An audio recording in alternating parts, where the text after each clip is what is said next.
Bonjour tout le monde, ici Jean-Claude Audette de Québec. Cet après-midi, je voudrais faire une vidéo que je prépare depuis un certain laps de temps.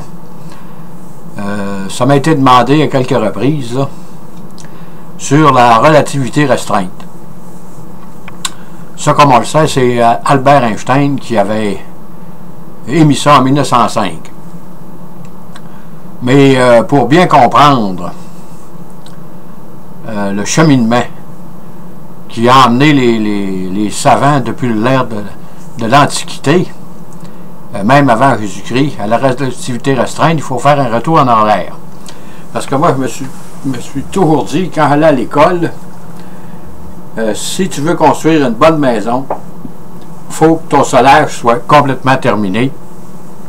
Et là, tu peux partir une maison sur une fondation solide. Et la relativité restreinte, comme la relativité générale, ce sont des choses très très importantes aujourd'hui qui entrent un peu partout là, dans la physique quantique, comme j'en ai parlé récemment. Et si vous voulez bien, on va commencer notre vidéo là, pour dire qu'avant 1905, l'univers a toujours été basé sur un univers à 3 dimensions. Largeur, hauteur, profondeur. Ça, c'est basé sur la géométrie d'Euclide qui a existé 325 ans avant Jésus-Christ. Comme vous voyez, cette géométrie-là est très, très ancienne. Et nous en servons encore. Mais il y a des choses auxquelles la géométrie euclidienne ne s'applique pas. Et là, on va faire un grand saut en avant. Dans les années 1400, dénommé Galilée, qui lui avait commencé à étudier les mouvements. Et il avait émis l'hypothèse suivante, qu'un observateur au repos verrait la même chose qu'un observateur qui est en mouvement de façon constante. Les deux verraient le même phénomène physique. Et ça a été accepté, là. Même Newton, quand Newton est arrivé avec ses lois sur l'attraction terrestre, F égale ma, on considérait toujours que le phénomène physique que l'on voit, qu'un observateur immobile va voir, celui qui est en mouvement va voir exactement la même chose. Et ça faisait partie de la géométrie euclidienne et ça n'avait pas changé. Et qu'est-ce qui est arrivé, c'est que un dénommé Maxwell, en 1865, publie les théories sur l'électromagnétisme, l'électricité et la propagation de lumière qu'on a appelé les équations de Maxwell. Ça a été émis en 1865. Et dans ces équations, Maxwell nous disait que la vitesse de la lumière devrait être finie. Ça, en 1865, là, ça a resté lettre morte. Là,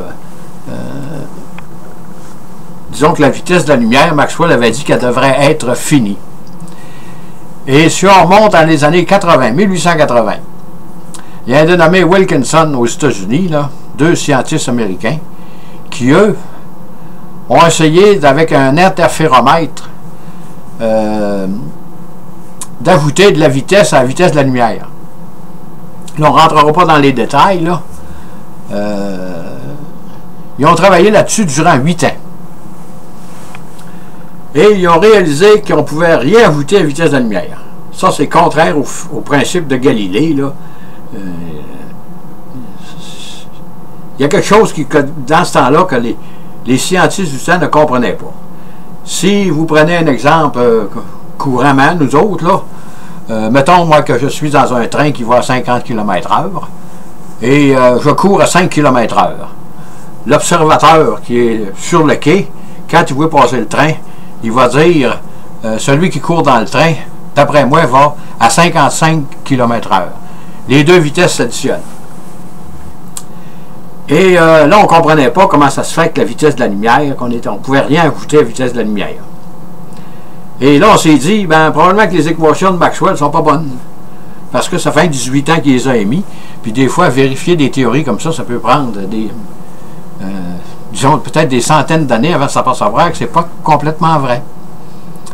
Et en 1890, il y a un dénommé Anton Lorentz qui arrive, qui lui va développer ce qu'on appelle les transformations de Lorentz. Lui, il va réaliser quelque chose de... Il s'aperçoit que, avec la vitesse, que le temps se dilate et que les longueurs se contractent. Phénomène très, très bizarre. Et on est à peu près en 1890, là. On a la lumière qui est... qu'on ne sait pas trop qu'est-ce qui se passe avec ça. Et Anton Lorentz nous arrive avec ça. Avec ces équations, on réalise que plus on va vite, plus le temps s'étire et plus les longueurs raccourcissent. Ça, c'est encore une chose bizarre. Et que on voyait que ça se produisait mathématiquement, mais on ne pouvait pas expliquer ça physiquement. C'est alors que Henri Poincaré, qui lui était un mathématicien hors pair, va réussir à prendre les équations les transformations de Lorentz et à les amener, les coller aux équations de Maxwell. Là, ça avance, là, voyez-vous, mais on ne sait pas encore exactement qu'est-ce qui se passe avec ça. Et disons qu'autour de 1900, les transformations de Lorentz, Poincaré et disons Albert Einstein étaient toujours dans le, je dirais, dans le référentiel galiléen.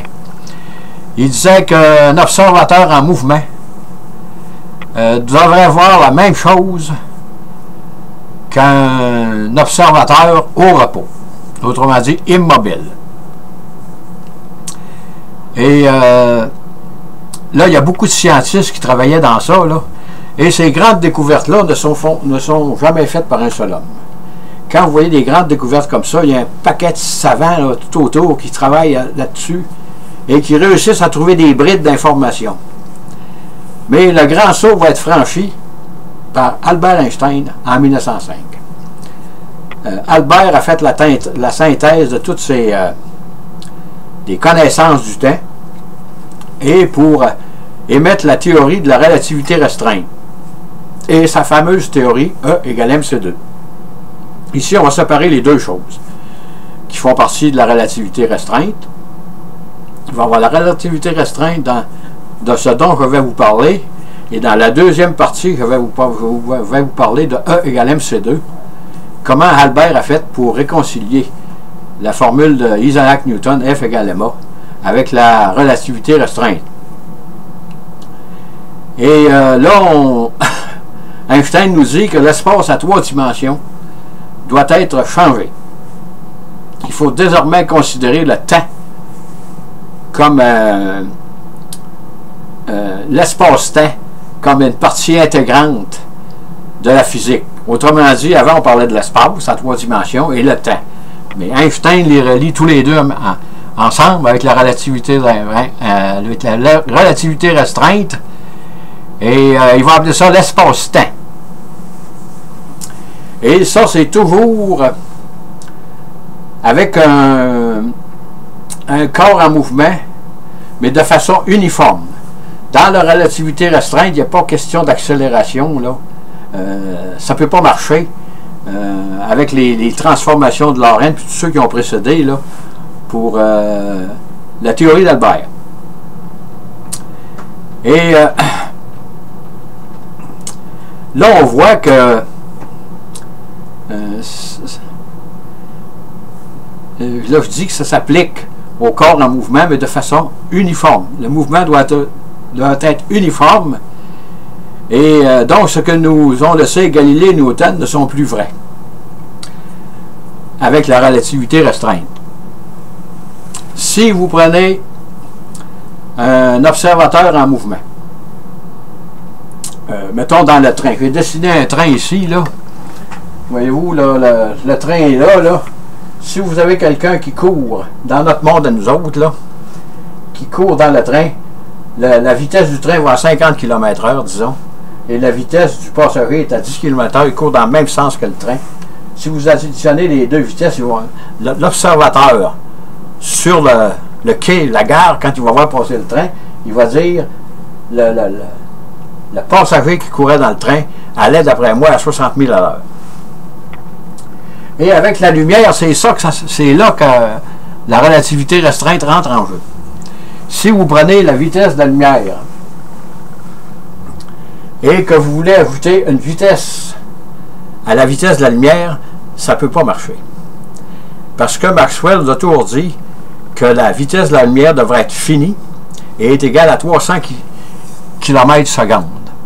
Ça veut dire que les vitesses de Galilée qui s'additionnaient ne marchent pas avec la lumière. Et on peut prendre un exemple plus concret. Si vous avez, mettons, des astronautes qui sont dans une fusée, là, on n'est pas rendu là encore, là, les humains ne sont pas rendus là. Mettons qu'on irait, on se promènerait à la vitesse de la lumière avec la fusée. À ce moment-là, qu'est-ce que vous verriez le rayon lumineux? Vous verriez le rayon lumineux qui vous suivrait. La fusée est là, vous voyez le rayon lumineux, mais là, il est immobile, il est fixe. Il ne peut pas aller plus vite parce que vous allez à la même vitesse. Pourtant, ce principe est faux. Parce que même si vous allez proche de la vitesse de la lumière, le rayon lumineux va toujours aller à 300 000 km/s.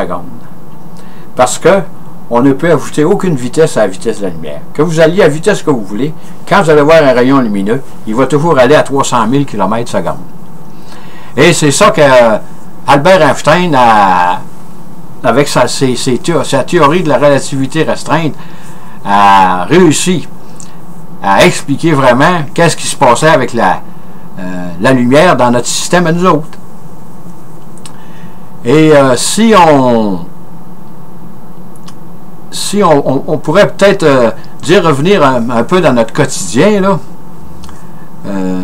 si je parle mettons, du raccourcissement des longueurs, ça là,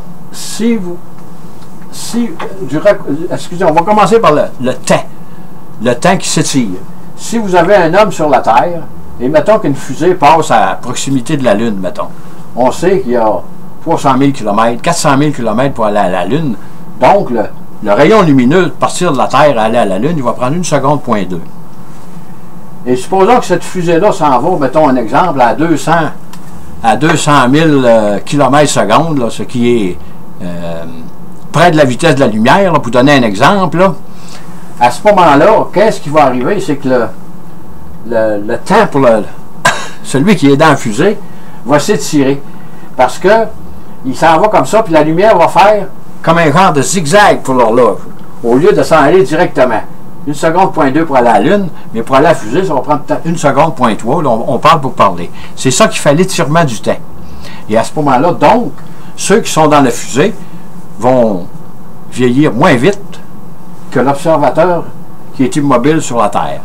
On pourrait faire un petit peu de phraséologie puis dire que les hommes ont toujours cherché la fontaine de jouvence, mais le jour ils vont réussir à voyager près de la vitesse de la lumière, ceux qui vont être dans le vaisseau spatial ne vieilliront à toute fin pratique presque pas. C'est curieux pareil, mais c'est comme ça que ça marche. Et le rétrécissement des longueurs, ce que Lorentz avait trouvé avec ses formules mathématiques, c'est on pourrait dessiner un monsieur, un jeune homme avec un parapluie, puis la pluie tombe verticale.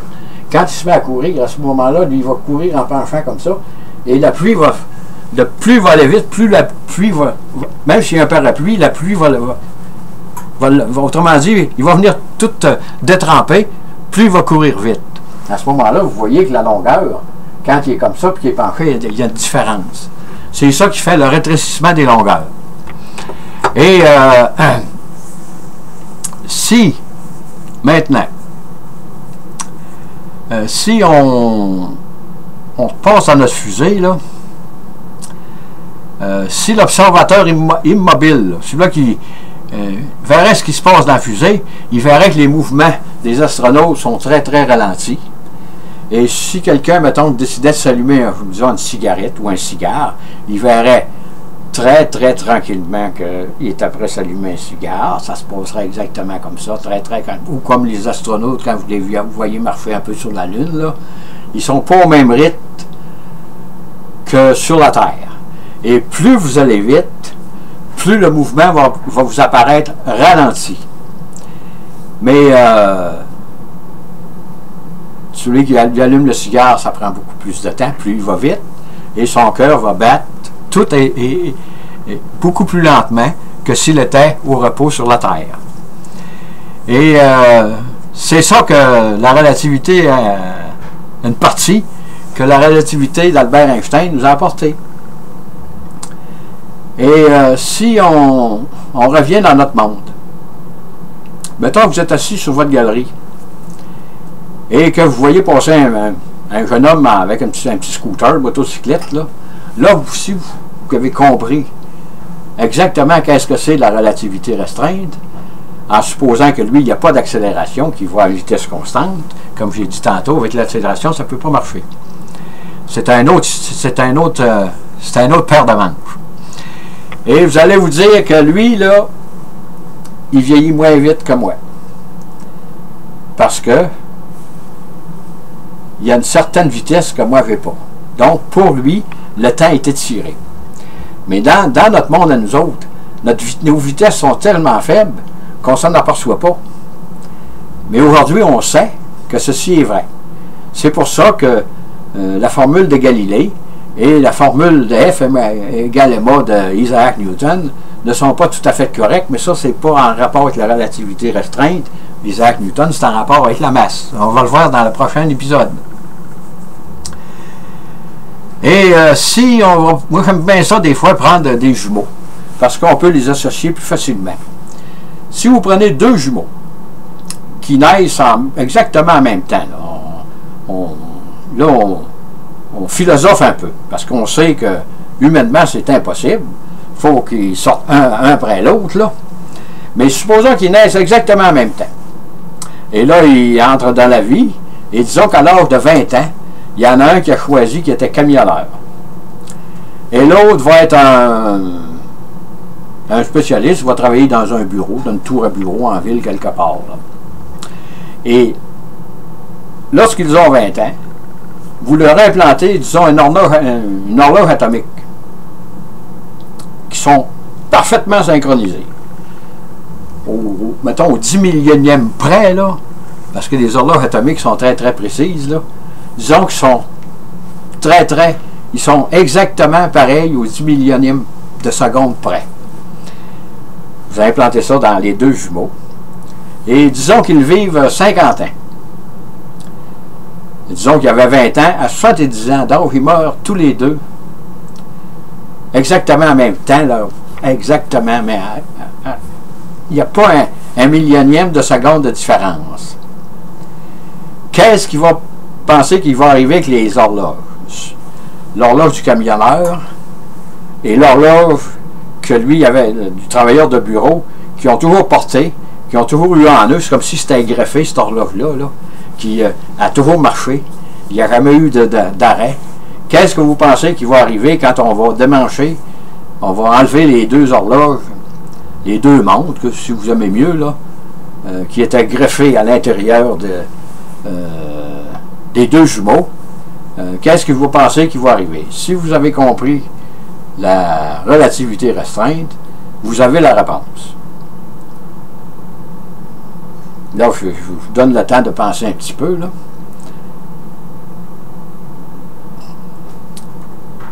Donc, si vous avez trouvé, c'est correct. Vous n'avez pas trouvé, c'est parfait pareil.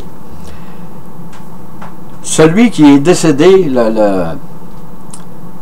celui qui travaillait dans un bureau, la montre va indiquer, mettons,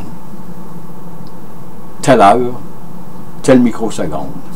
Et si vous allez voir la montre du camionneur, elle va avoir retardé par rapport à son jumeau, qui lui a travaillé toute sa vie dans un bureau. Pourquoi? Parce que le camionneur